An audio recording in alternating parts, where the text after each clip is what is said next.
आगामी जिल्हा परिषद निवडणुकांचा प्रचार अंतिम टप्प्यात आलेला आहे.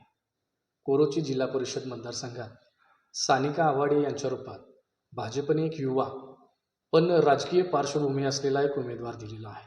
मागेच झालेल्या महानगरपालिकांच्या निवडणुकांमध्ये देखील आव्हाडे गटाने इचलकरंजी महानगरपालिकेमध्ये निर्विवाद वर्चस्व निर्माण केलं आहे.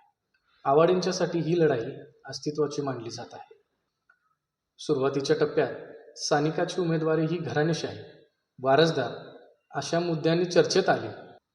पण ही घराणेशाही आहे असं जनतेने ठरवावं, विरोधकांनी यावर बोलू नये, असे स्पष्टीकरण आव्हाडेंनी दिले.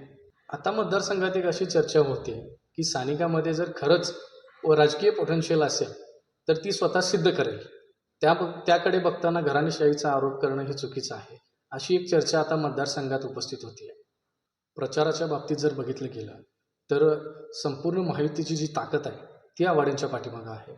मतदारसंघात असणारी आव्हाडेंची पकड, युवा वर्गाचं राहुल आव्हाडेंच्या पाठीमागं असणं, या सगळ्यांचा अभ्यास करता कोरोची जिल्हा परिषद मतदारसंघामध्ये सानिका आव्हाडेचं पारडं जड आहे अशा चर्चा आता कुठंतरी तयार होऊ लागलेल्या आहेत.